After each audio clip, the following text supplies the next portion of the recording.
Hello, everyone. You're listening to Plans We Make. I'm Ian Chang, drummer for Son Lux, and this is the first of 3 episodes discussing the theme of process with some of our favorite artists and collaborators. On this episode, I'll be talking with Mike Scott, who is the CEO of Bluecoats, one of the most respected drum and bugle corps in the world.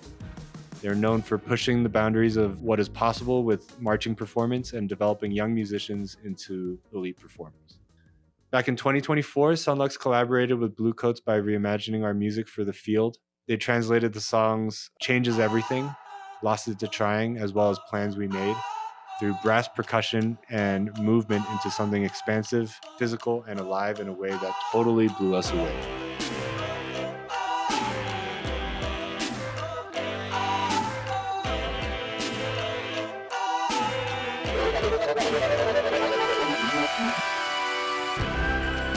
The performance of Changes Everything went on to win the Drum Corps International World Championship, along with top honors in brass, visual performance, and overall effect. I spoke recently with Mike to learn a bit more about the world of drum corps and a collaboration we have coming up with them for the new song, Endlessly.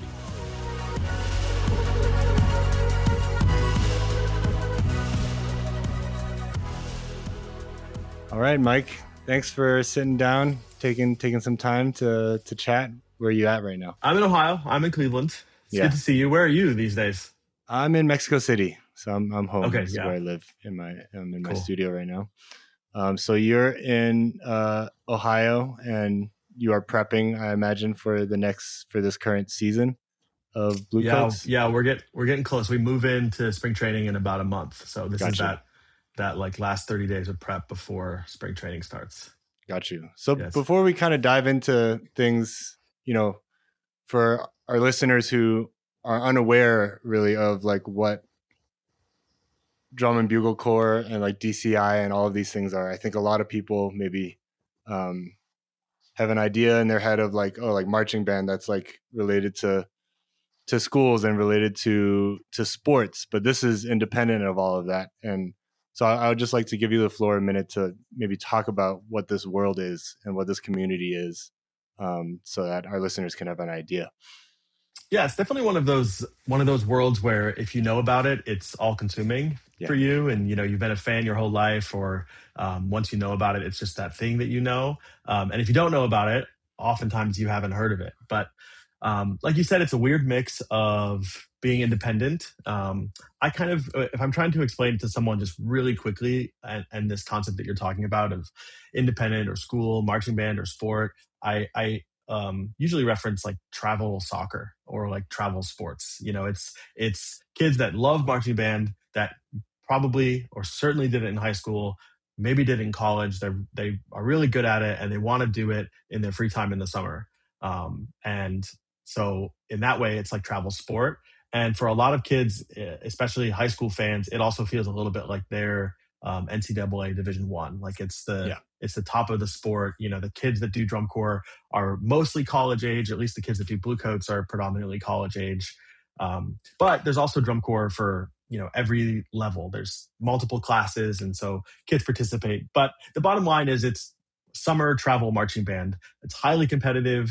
Thousands of kids do it. There's dozens of groups all over the world, but in the United States, it's really popular. And as you saw, there's also a huge fan base too, which is great because it gives the kids that opportunity to perform for these huge stadiums all over the country. Yeah, and just to put into what you said into context, Son Lux, all of us were lucky enough to go to DCI, which is sort of like, I guess, like the world championship. Last year, in the summer, to watch Bluecoats perform and compete, and they came in second, which is awesome. And for to further kind of paint the picture of for our listeners what this looks like this is not just marching band, it's not just drum, like there's color guard, and there's drums, and there's brass, and it's like a whole really intense production crammed into like how long, like a 10 to 12 minute performance. Is that right? About a 12-minute performance. 12 minutes, you have 13 minutes at the very most. A lot of people try to draw in references to theater or even something like, like a Cirque du Soleil type thing. It's college students predominantly, so it's it's amateur production. It's not they're not professional paid musicians, but it's all about trying to reach this sort of like ultimate level of excellence from like a marching or, like you mentioned, pageantry, color guard performance. But then we bring in elements of scenery and pro audio and synthesized sounds. And drum corps is also an exercise in physics because the stage is so big and the performers are moving. So it's all of those things kind of wrapped up in one. It's also one of those things, it's tough to talk about on a podcast, especially for listeners that might not know. You kind of have to see it. So Google the Bluecoats and watch some ripped video on YouTube or something so that you can kind of get an idea of what we're talking about. But it's just it's this highly competitive, very pageantry oriented, competitive marching band basically. And it was you mentioned Son Lux getting to come, and you guys were great. You guys came to the World Championships last year. Ryan was able to come out 2 years ago when we won. Unfortunately, we didn't win the year that the whole band was able to come out, but it was great getting a couple of opportunities. Also at spring training for the band to get to come to see it, because it's also one of those things that you really have to see in person to believe and understand the scale of it all. Totally. And I just want to kind of like, earlier in what you were saying like it's amateur, but just for our listeners, I don't want you to be confused. There's nothing amateur about the production value that's actually put on. It's absolutely incredible. And what y'all do is really amazing. And, maybe some people are wondering, it's like, oh, why, like, what is the connection between Son Lux and Bluecoats? And we'll get to that in a little bit. But first, I want to kind of talk about Bluecoats specifically. You're the director of the Bluecoats, and have I would say that within the community, it's first of all, Bluecoats is like one of the top like drum corps out there. Clearly one second place and one first place the year before.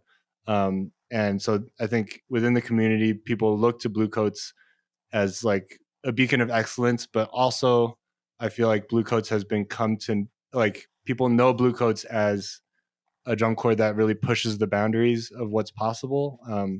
And y'all have really like garnered just like a very almost like crazed like fandom within the world is what I've noticed. Like anyone that I talk to who has heard of Bluecoats is just like, oh my God, can you talk a little bit about like what sets Bluecoats apart? Not only in just like the excellence in what you do, but yeah, in any other way.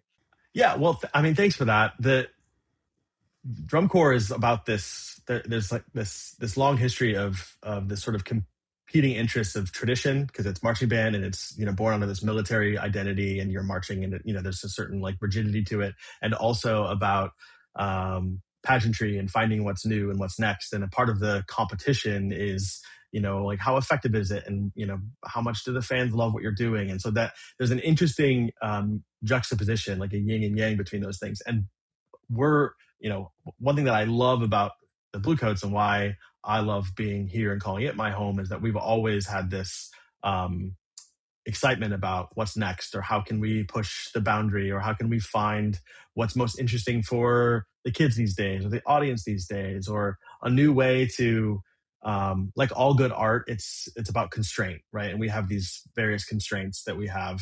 The show can only be so long, and you have to be able to tour it, and it has to be on this field, and college kids have to be able to perform it, and we don't play to a click. It's about like marching band. So how can we find a way to do this amazing like electronica audio idea, or how can we find a way to perform this thing given the constraints of the field, or to throw a toss a little higher, or incorporate some new set idea? There's all these things that we're always playing around with, and I think that has drawn a certain type of young performer to us, and also a certain type of fan, and in the case of Son Lux, a certain type of artist. And we've had some great opportunities over the last decade or so to work with artists that may have never been performed before by drum corps, and also artists who it's easy to listen to I don't know ode to joy and understand how a brass, can play that as an incredible chorale, Yeah. But there's all sorts of music where you listen to it and you think, how could this possibly be arranged for this orchestration? But it's art that appeals to us and appeals to our young students. And so Son Lux was a great match for that. So yeah, I appreciate what you're saying about artistry and innovation. And that is absolutely at our DNA. And it's also been enabled by relationships like this and the ability to, connect our young students, our fans with art that we find interesting or music that we find interesting. Totally. That's super rad. Before we dive into sort of the multi-year now, like collaboration between Son Lux and Bluecoats, I would love to just like get a sense or give our listeners a sense of, since the common theme for these podcasts is process, and boy, do I know that, drum corps is the process is insane, basically. And it involves a lot of people. I would just love to hear you talk a little bit about like what the team looks like, how y'all take this on the road with so many kids. Just like all the different facets. You can touch on whatever you want, because I know like there's like, you have designers, you have videographers, you have like costume designers, set designers, all kinds of things. It's one of the things that I really walked away from being able to see y'all rehearse and then perform was just like how meaningful all of this is to all the kids, and like how like going through this process for them is like something that they'll take with them for the rest of their lives. And it was incredibly moving. So yeah, I would just love to, however long or short you want to talk about, what the process of putting together. I can talk about it for hours because it's so complicated, and it's it's my whole life. So you'll have to guide me a bit. But drum corps is really an exercise in process if you really think about it, right? Like it's you can create the greatest show you want, but that is a collaboration of 8, 9, 10, 12 people, not counting all the people behind the scenes that are doing pattern making for the costuming and all of that. And then it's 165 performers. So even to be able to rehearse 8 counts, you have to have a process to be able to teach 8 counts and then learn 8 counts and then rehearse 8 counts. That's all about process. The logistics of it is wild. Yeah, right. And then you're doing all of that while on the road. So every single day, it's a new rehearsal venue. It's a new set of circumstances. It's a new performance venue. It's a new way to take the set out of the truck and put it onto the field and put it back on the truck and to feed 220 people. So that is a process. So those all also, intermix and intermingle. So we as an organization have spent 50 years thinking about, if you change the length of lunch by 10 minutes, what does that mean for a rehearsal? And it's just so interconnected. And in many ways that, if you really think about it, that drives sort of a big part of the emotional connection or resonation that you're talking about, because it's all consuming. Drum corps is all consuming. You can ask anyone who's ever done it. Mm-hmm. The process, learning how to do the process, the emotional toll it takes to do that day in and day out, to reach that level of excellence while on the road, it's incredibly emotionally rewarding. But to go back to answering the substance of your question, if you were to look at the whole, like, what does 12 months look like? It starts almost right away. We are recruiting for the next year of auditions before the previous season ends. So we begin recruiting. That's one thing that starts and is a whole process. We have audition camps all over the United States, as well as a video round one. You can also submit a video. About 12 to 1,400 kids audition every year from all over the world. And those are just the kids that sign up. And every year, this is the common question we get, but every year we start from scratch. Students that have been in the drum corps before and are still eligible to return, typically do return. We have about a 99% return rate. But they also have to audition. They have to audition again. Yeah, they have to re-audition. Now they go straight to the callback round. They don't have to submit a first round audition. Gotcha. So they go straight to the callback round. But technically, yes, they have to audition.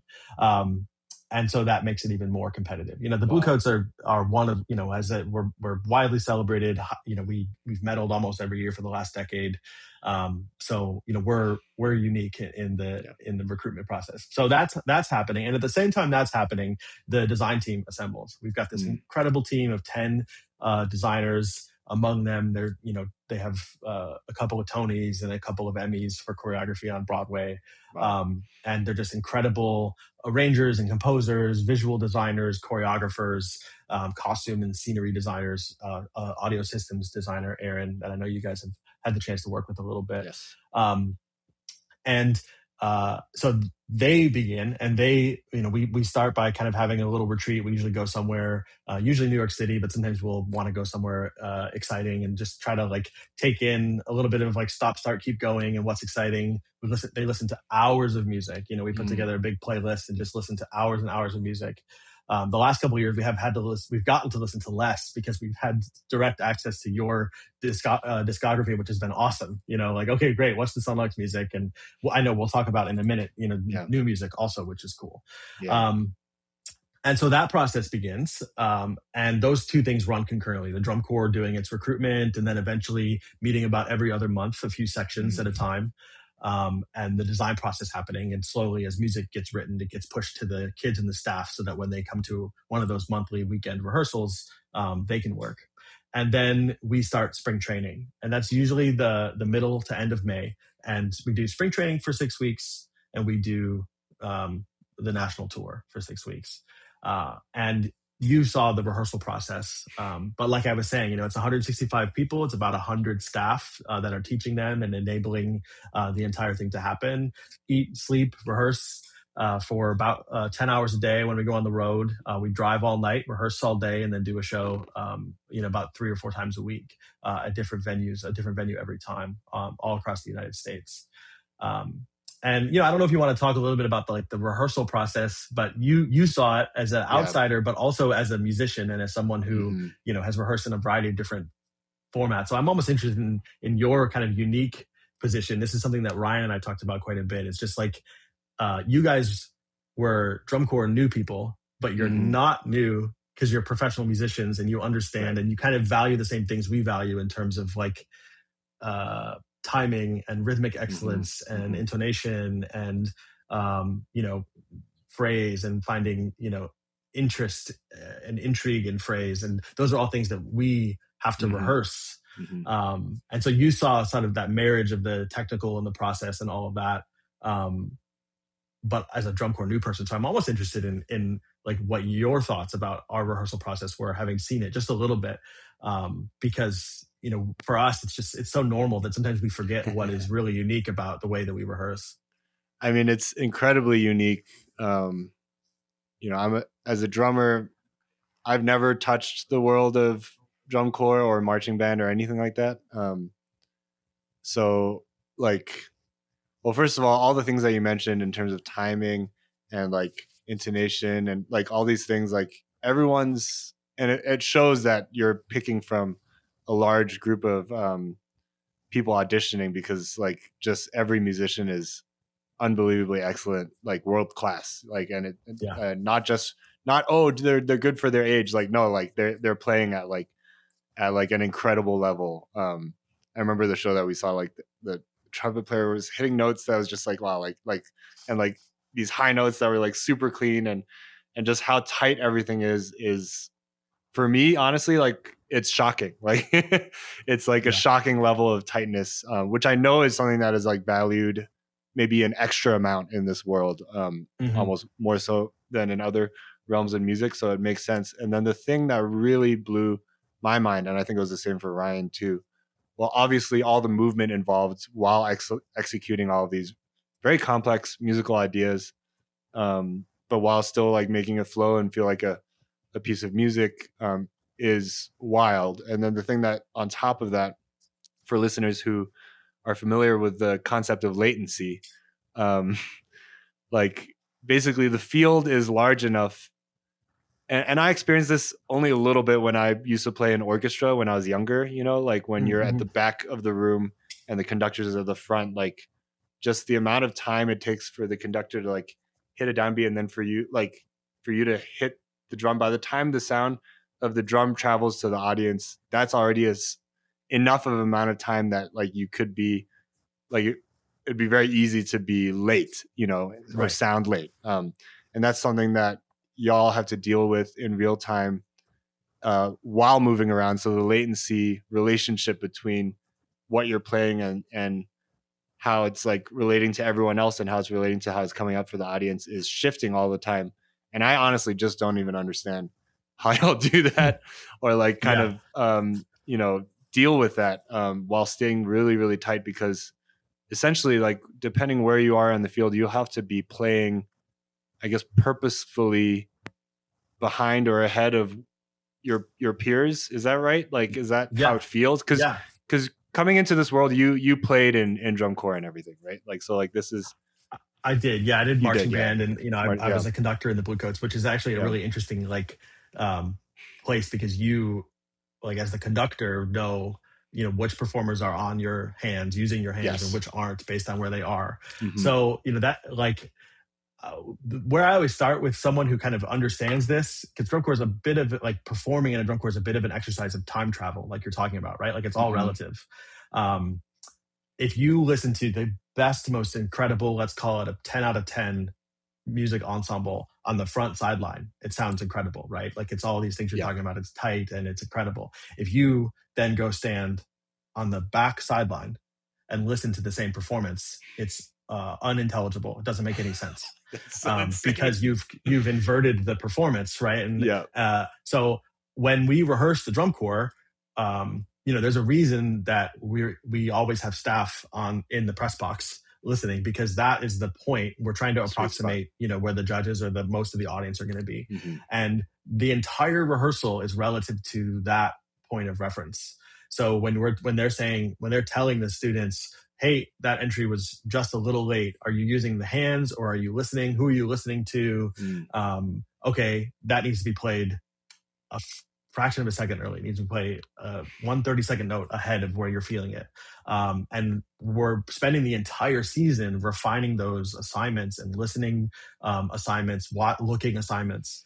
And there's all sorts of tools that they use. The brass use a system called trios. They listen to their trio. So there's a performer on their right, a performer on their left. If everyone's listening relative to that environment, both for intonation, but also for timing, then you're creating this sort of relative arc that's no matter what they're doing, as long as you're about correct in your trio, then it's a matter of just refining that performance, from the press box. Another thing that's interesting, I think I don't remember if I was talking with you about it or another member of the band at rehearsal, but somebody latched onto the fact that we rehearse with a metronome going through a loudspeaker. It's just like a big, really loud horn speaker. But when we rehearse, we have one of the members of the conducting team like wear this speaker and just run behind the drum line, so that the metronome and the snare line are always in the same place on the field. And the reason we do that is because if you just put it on the 50-yard line and you have this like fixed dough of time, so to speak, then there could be a latency issue between the drumline's performance and the metronome performance, right? But what we're doing is we're constantly using the drumline as the center of time, because in performance we don't have a metronome, but we do have the drumline. So we move. It's basically like a moving dough of time, of pulse. And so we rehearse with the metronome always with the snare line. That way we can give the performers an assignment, like. When you're standing in this part of the field or playing this rhythmic figure, you need to be listening to the drums and making your adjustments based on this like reference point of the pulse of the drum line. Versus, hey, another performer, wait, you're 60 yards away from the drum line. You cannot listen to the drum line.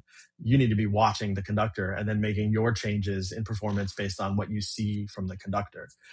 We all, there's other tricks too, like the conductor's a bad reference point, the drums are a bad reference point. Okay, can you see the feet of this section? Because we know they're correct. So perform based on their feet timing. We use all sorts of things. And then there's the number one rule in all of marching band, which is never listen to the front ensemble, because the front ensemble, which is the orchestral mallet percussion, the drum Mhm. set, the rhythm section, they're always in front of everybody, and if you listen Yep. to them, you'll always be late, right? And you learn that in Right. orchestra, right? If you listen to the concertmaster from the back of the orchestra section, you will be incorrect, because by the time Yes. their sound goes to you and you play and your sound goes, there's no way it will ever line up. Yeah. And for listeners that know, like, they perform in bands and do pro audio and things like that, we also have to handle that latency, that delay With microphones, problem I was going to say. with the audio system. So we that's another complex problem that our audio team is always solving, and that's delay and latency with the microphone inputs and things like that. Wow. So for the performer on the field moving around, like what it sounds like is through this system of metronomes and conductors and all these tricks, you're basically acclimating these kids to a very specific system of like how to play together. In terms of what they hear while they're playing on the field, does it like sound like what you said earlier? If you like listen from like the back, like does it sound kind of, it doesn't sound like they're together, right? Like, or it No, doesn't sound totally to intelligible. them, no. They know if the performance was excellent or not based on what they've learned to sounds together. Like, but it's not, they can't hear the whole ensemble. I mean, the front ensemble can, because they're on the 50-yard line and right there. So they get to enjoy the performance a little bit more. But the rest of the performers know that their performance was excellent because it replicates what the staff has told them is excellent in rehearsal. Yeah. Wow. And that's a really, that's a really big challenge that our students, have to learn how to do. When they're told, hey, that was excellent, print that. It should always sound like that. They have to know what that looks and feels like. Yeah. And then if they get that feedback in the performance, then they know, oh, that must have been great. Yes. And by the end, like, none of us are really synthesizing. Like, we don't have a granular thing. You just know. Right. It just feels, it becomes kind of second nature. You can see it on their faces. You can tell that they know. It all just becomes second nature by the end. And those last three performances end up just being like, oh God, that felt great. And you just know it was good, but you can't really tell why. But by that point, you've heard the show 1,000 times, and And at what point do you strip away the metronome? So we basically rehearse with it all the way to the end, because just because, right? And because the other thing about it is, like when you're performing, well, it's a little different with bands that are using sampling and audio, because you have to be on the click in order for some of those things to work. And that's a little bit true for us, but also the fine motor skills required, like, that they're using to play so perfectly all the time. Yes. Like, we always want to make sure that we're at least starting correctly. So even when we're off the Met, we start with something called 8 and in. So they're getting 8 clicks, at the beginning of an off Met rep, just so that we all know that we're starting at the exact correct BPM, right?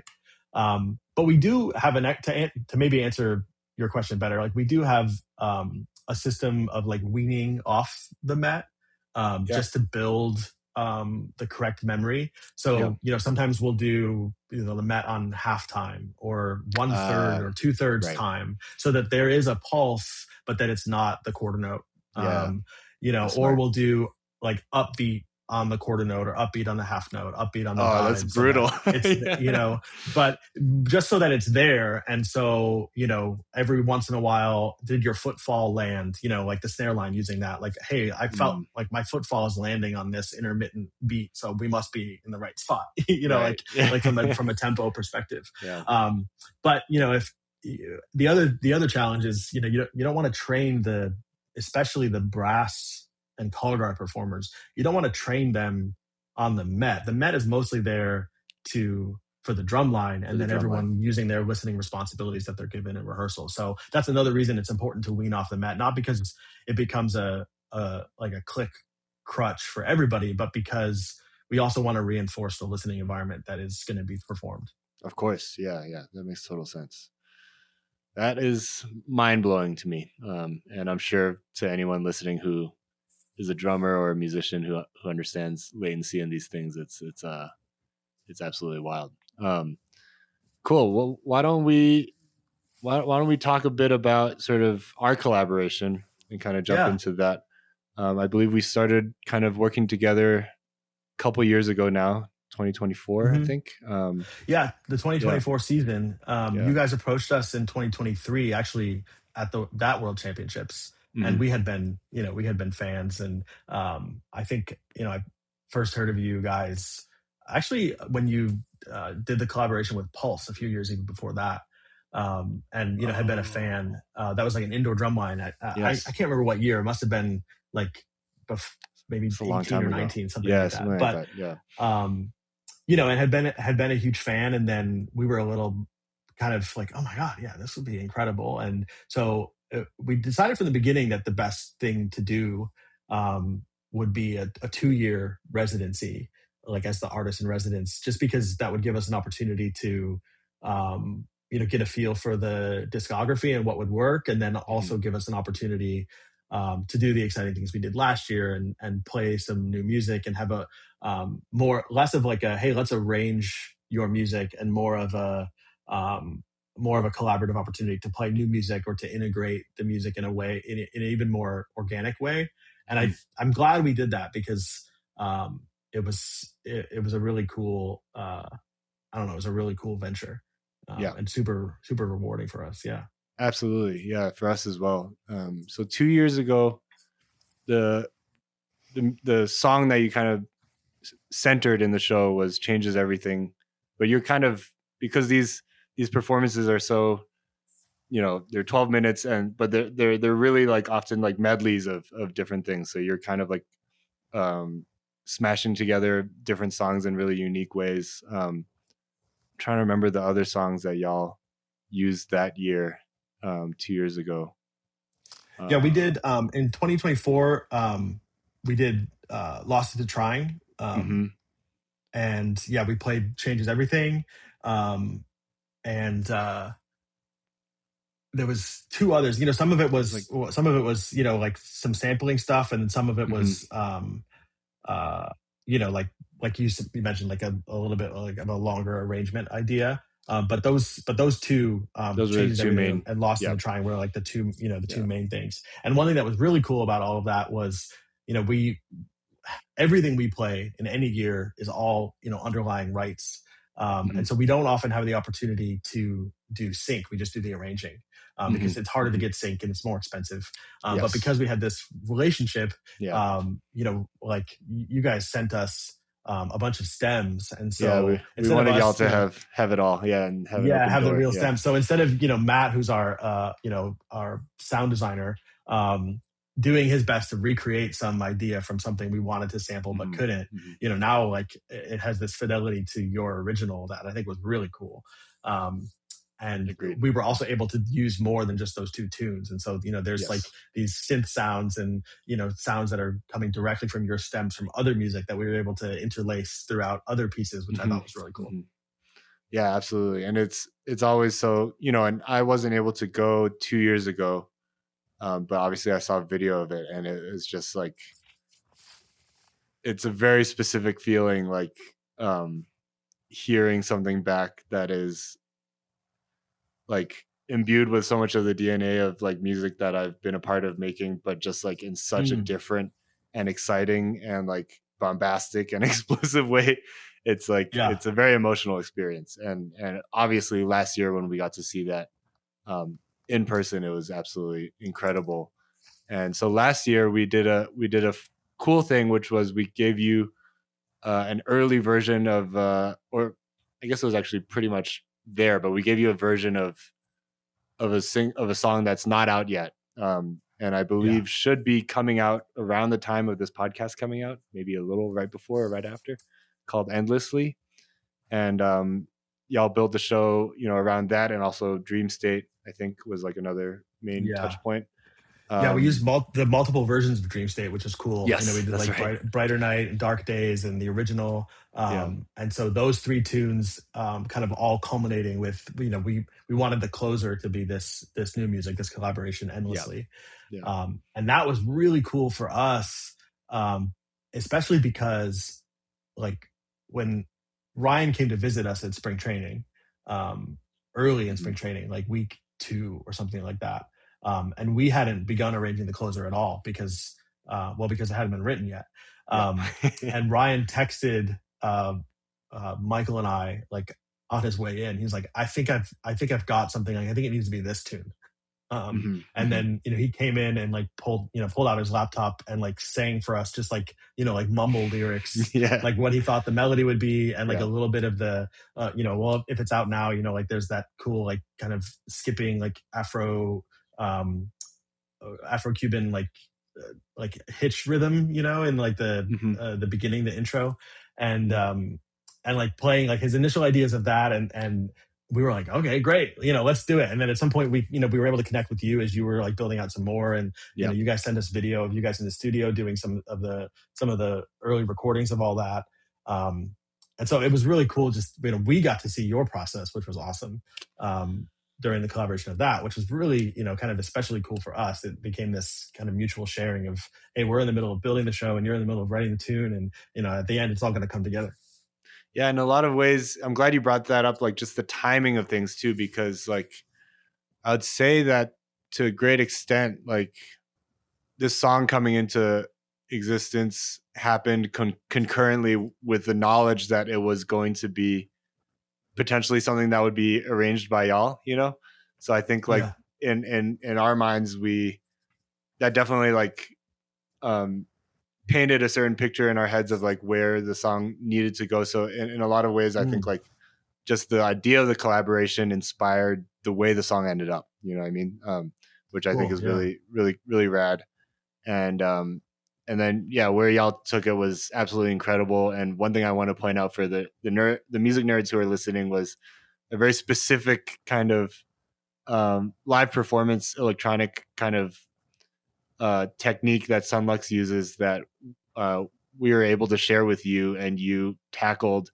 And I know it wasn't easy to be able to make this thing happen, which is basically, and I'll try to put this like succinctly.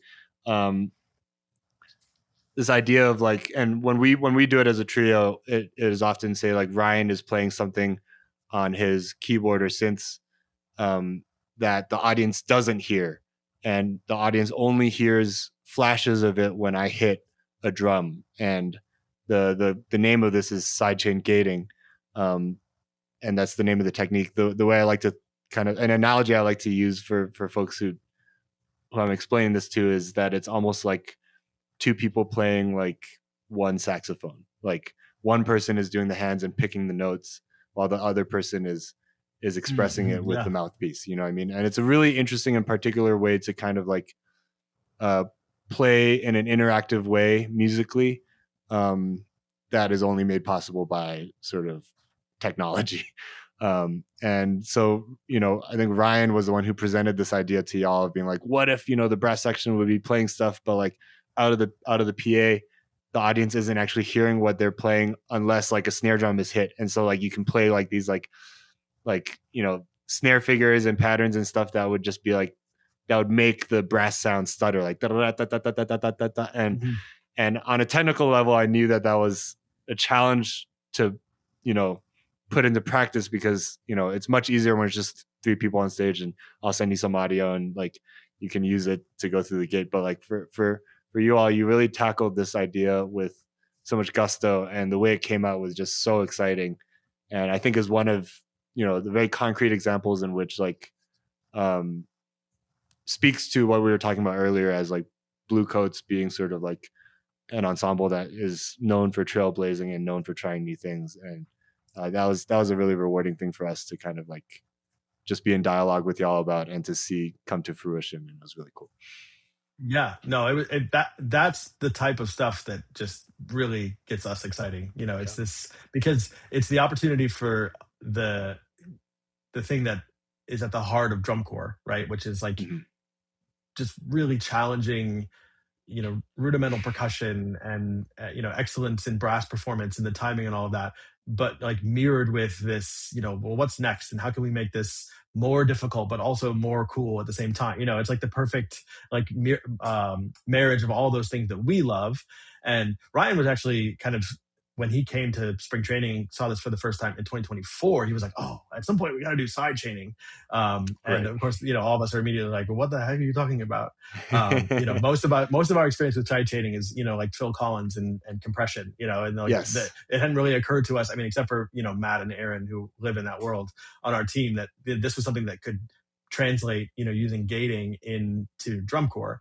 And then it took us all of a year to figure out just technically how we would pull it off, Yeah. using like the wireless microphones on Mm. the brass instruments, and they have to be far enough away. So they're going to have to be facing backfield, and they have to be in some corner somewhere so that you're, not getting too much of the acoustic performance in order to create the PA output being Mm-hmm. like the Mm-hmm. predominant idea, right? Right. And then you're Yeah. gonna have to put the snare line somewhere else. And then we were also having to figure out like, well, should we be using a mic signal or some sort of trigger signal? Like, what's going to be the best From the snares. Yeah. input signal from the snares to create like a crisp gate opening. So that was a challenge. So there was the technical, there was the staging. It kind of Mm-hmm. it integrated some level of every part of the design, the rehearsal, the technical aspects of the performance.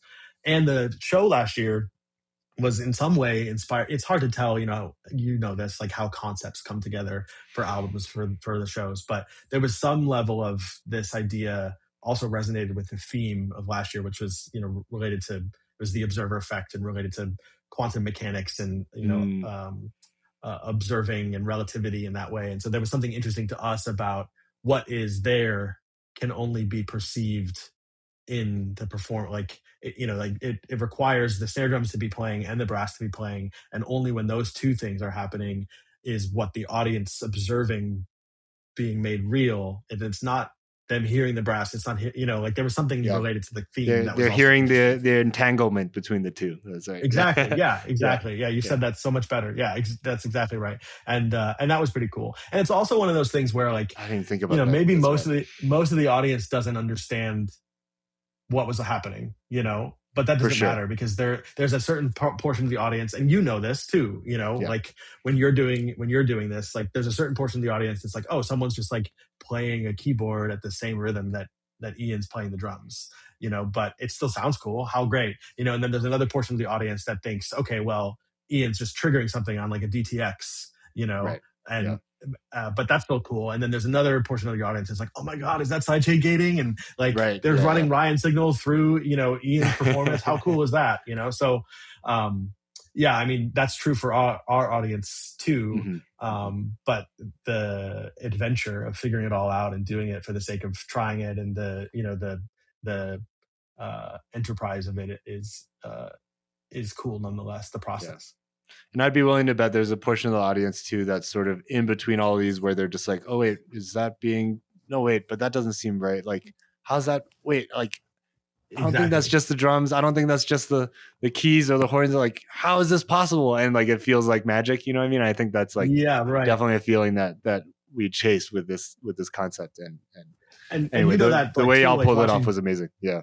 Well, thanks. And that too, like watching drum corps, one of the cool things is that it's all happening so fast that oftentimes, it's over and you're like, oh my God, did I really just hear that? Or what was that? And you can only look at so much of the field at once. So there's something cool about the sort of overconsumption of a drum corps show that is interesting too. And so, to continue the conversation about this single endlessly, what we've then decided to do, which has been really fun, is first of all, take the recording that you have captured of your arrangement of your, of the piece, and get it mixed and getting it sounding really good. And then for us, like, I mean, I think Son Lux has a long history of like sort of self remixing and just like discovering new ways to express the same songs. And at some point, there was this idea floated out of like, oh, why don't we actually take what they did in response to the song that we sent, and then take the stems from that and then make a remix out of that. And I believe this, so there's going to be, and at the time this podcast comes out, I'm not sure when in the timeline it falls, but there's going to be a release that's going to be the Bluecoats sort of arrangement and work that y'all did, as well as this remix of that as a vinyl release, which we're really excited about. And yeah, it was just a really fun experience to kind of like take in y'all stems and to work with that. And I was the one who ended up spearheading the remix, and it was just super fun. And I ended up, I think you've heard it, right? You've heard I it. have, yeah. You have, It's yeah, pretty yeah. rad. Yeah, it's And awesome. we really like. I really made the effort to like. I would say like about 90% of the sounds that are heard in that remix are all from the stems. It's really cool. I'm excited for them to get to hear it. Yeah, I'm excited for them to hear it too, and hopefully, it's listening back for them. They'll be able to hear like, the patchwork of like how I like took the stems apart, like just like the bit. Oh yeah, that's totally from this section of our arrangement, or like that's like Yeah. totally from this part or that part. Are we having this conversation?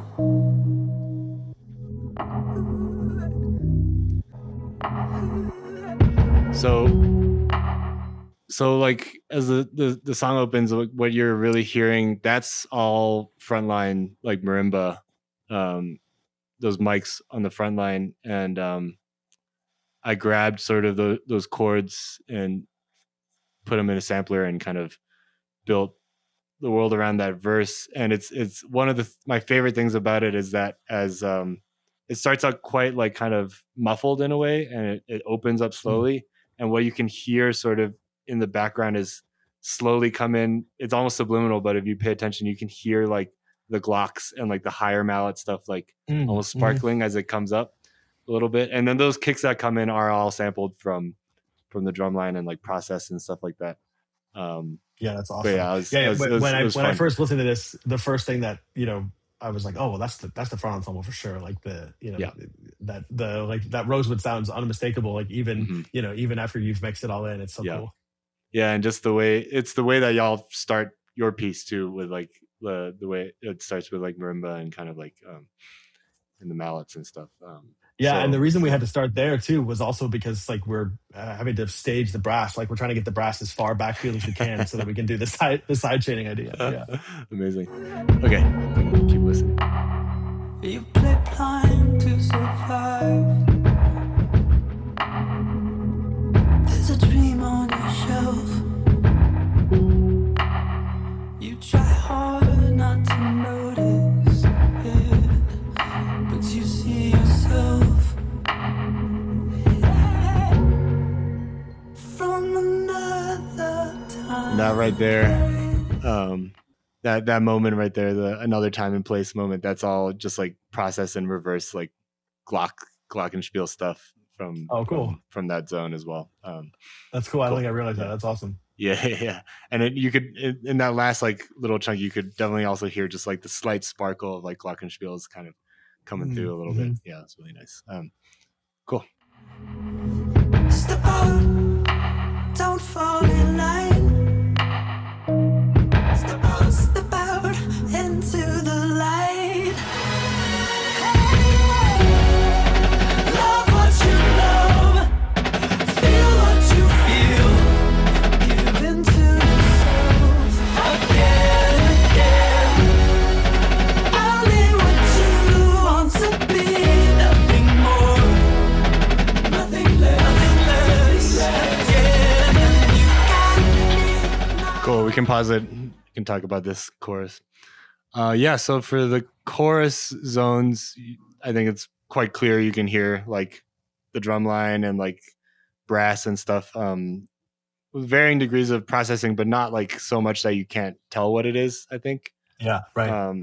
That kind of like, bow, bow, like the first thing that comes in, it's like I put it through like, I think like a granular synth or something to get that specific kind of sound, but it's all of that stuff is just straight from the samples, from your stems. And it was interesting working too with something that wasn't recorded to a click, and like negotiating that with like the vocals, which were all to a click, so I did have to do some like stretching and kind of like moving things around, but overall, like I was like, wow, like these kids are playing super tight and super in time, like regardless of whether or not they're on a click or not. One of the things that's cool about listening to it is, you know, hearing like how you married this sort of live and somewhat raw, you know, I mean, when you listen to like the individual you know, mic tracks, like it's pretty raw. I mean, they're moving around, and like you mentioned, it's not perfectly on a click, and like the marriage of what you did there with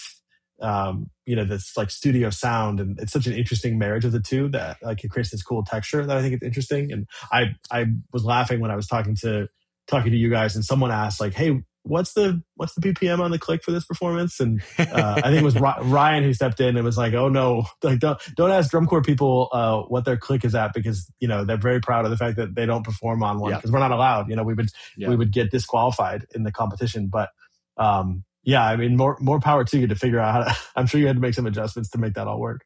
It was fun though. It was fun, and coming up after this course is I like just pulled a straight quote from the sidechain gating thing that we were talking about earlier. So yeah, it's the best part of the track.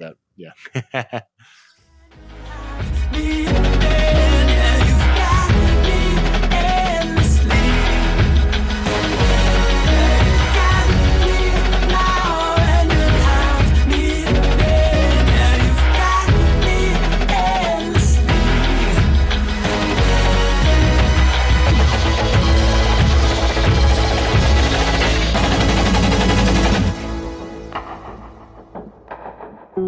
Are we having this conversation?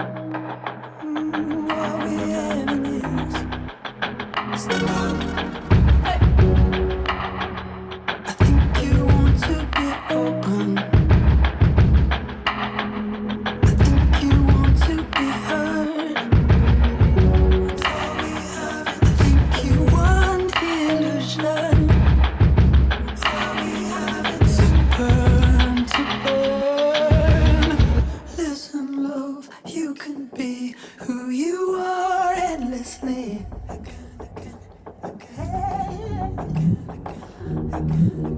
Listen, love, you can be who you are endlessly.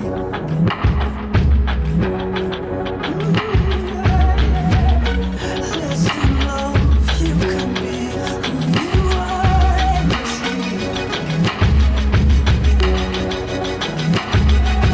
Don't stand at attention. Step out of line into the light. Love what you love, feel what you feel. Give into yourself again. Cool. Let's pause here. I'll just say one more thing, which is like as we listen to the rest of this, I started to sort of take elements that already existed in the remix, like that sidechain moment. I took like just the horn feed of that and pitched it up, I don't know, like 1 or 2 octaves. And that's like anytime you hear like these like sparkling textures, that's what that is. Okay, it's just cool. like the horns like Yeah, I pitched was up. I was wondering about that, and some of the like background padding, like it feels like the brass ensemble a little bit too. Like there's so many different like little textural hints that like I could see how that was born out of the performance. Yeah, it's cool. I think a lot of the padding is still from the marimba. Like there's some like reverses of rolls and things like that. Oh, cool. Yeah. But I think the second half of the second verse, there might be some brass that creeps in, and then there's those sparkling textures which come from the brass, and then towards the end of the track, there's like, you know, like I'd take some of the snare figures and stuff and pitch them up an octave, so they're like hyper speed and stuff like that. So we can listen to the rest of the track with that in mind. But yeah. Only what you want to be, nothing more, nothing less, nothing less. You got me now and you have me then. Yeah, you've got me endlessly. Yeah, you've got me now and you have me then. Endlessly.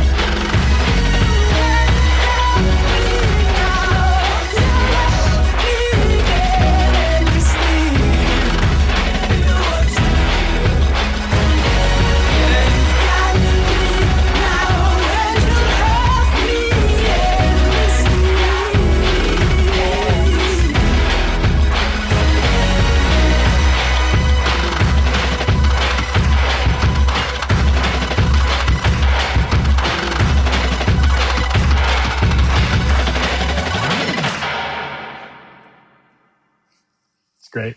Awesome. Yeah. Yeah, it's so great. And you can't end drum corps shows that way because it has to be like loud and bombastic at the end, something like full out brass and all that. And I love listening to like a performance that includes all those elements, but gets to end in like a more like creative way. Like it's so great. Yeah. Yeah, and I definitely ended it in a very like drum centric way. Yeah. Yeah. Yeah, it's great. Our kids they're just gonna think it's the coolest thing to get to hear their performance like that. It's awesome. So thank you for doing that. That means a lot for me to hear too. I hope it's fun for them. And one of the other interesting sort of challenges doing the remix was like I was like, oh yeah, this 12-minute piece of music, nothing repeats. Like it's just you know what I mean? It kind of just, and so like when grabbing from things, I was never able to be like, oh yeah, I'm gonna grab multiple iterations of this like one idea to like, like I like to do that sometimes when remixing to give like certain loops or whatever, like more slight, almost subliminal variation. But for this, it was very much just like, okay, this happens once, like let's grab the samples and then like figure it out. Yeah. I mean that, and like getting to that point for our arrangers is such a challenge because it's a 12-minute show, but in any given year it's 5 to 12 pieces of music, and so you have to create these moments. But in a live performance and in drum corps, like the audience only cares for like 30 seconds at a time. So if you're not like finding some new idea or restaging it or changing the melody to a new piece of source material or something every 30 seconds, so I think endlessly in the show, it's only it's maybe 90 seconds, including like the build and all of that. It feels like the whole closer. It's so interesting. Like when you're watching the show, you're like, oh, this is great. Like it's the whole closer. But I hadn't thought about the challenge that poses for you, just in the amount of material that you got. Yeah. No, but it was really, really fun, and fun to kind of also get deeper inside of y'all's process by poking around the stems and like seeing like in a way like how it's all put together and how it's recorded too. Yeah. That was new for us, from the very beginning. In fact, we 2 years ago we put off switching the whole system to Dante because of expense. And then when we started talking about this, we're like, oh wait, we're gonna need to do this and migrate to Dante, so that we'll have the capability to capture all this and capture multiple performances, and have it in a way that wasn't, that wouldn't be super cumbersome. So we did the migration, and for a lot of reasons, it's great to do just because the system and the way it's set up, as you know. But that was one of the things that made it easier too, is the ability to just capture all this stuff and stem it pretty easy. Yeah, and actually, I don't think I'm even aware. The recording that y'all sent through, was that from a rehearsal? Was that from a performance, or was it like an edit between several things? Yeah, you got varieties of a few different things. Gotcha. And also a few different mic sources.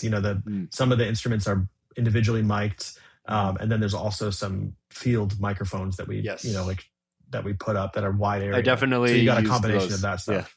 Yeah, definitely use the field. Yeah. Oh, you didn't use the one trumpet player running and gunning across the field? Yeah. I wonder why not. Yeah. Well, thank you again so much for taking time. I know, you're in the midst of a lot, and it was really wonderful to chat with you about all things Bluecoats and great to catch up, and great to celebrate the collaboration. I mean, not for nothing, I haven't said it yet. The collaboration with you guys in the middle of, doing like Marvel movies and the new albums, and yet it wasn't just like, hey, here's some of our music, could you play it? I mean, you guys came to spring training, you came to see the kids perform at the World Championships, twice, and you guys, anyone on your team was always just a text message away, and you also took the time to talk to our kids, which just meant so much to us, the staff, the performers. It was such a wonderful partnership that has now turned into a friendship beyond the 2 years. And we're a niche thing, and not everybody knows about it. So sometimes it's very validating and awesome to get to like find creative collaborators that are doing such incredible things, but that also, see the value in something like this. And that was so meaningful to us. No, that goes both ways. Like what y'all are doing is absolutely incredible, and I'm so happy that I've been able to be a part of the Bluecoats world and to experience it firsthand, and to meet the kids and all of that. It was like really meaningful to, I know, all three of us to like be welcomed into your community in that way, and to sort of just engage musically and find new life in our material, through multiple iterations. And it's been a very rewarding experience for us, and we're very grateful for the partnership, and like you said, the friendship now. And we'll be keeping an eye on Bluecoats moving forward, and rooting for y'all. So thanks. Thanks, Ian. That's awesome. Thank you. Thanks so much to Mike Scott at Bluecoats for joining me. Head to bluecoats.com for more about their work, and follow them on all the usual social media networks if you feel so inclined. You can also listen to the new single Endlessly wherever you listen to music, and keep an eye out for the Bluecoats remix of the track coming out soon on vinyl. Plans We Make was created by me, Ian Chang, and my Son Lux bandmates Ryan Lott and Rafiq Bhatia, and was produced and edited by Chris Jacobs. Special thanks to our executive producer, Michael Kaufman. Once again, I'm Ian Chang. Thank you so much for listening. New episodes with my bandmates Ryan Lott and Rafiq Bhatia will be out soon, so stay tuned for those on our YouTube page or wherever you listen to podcasts.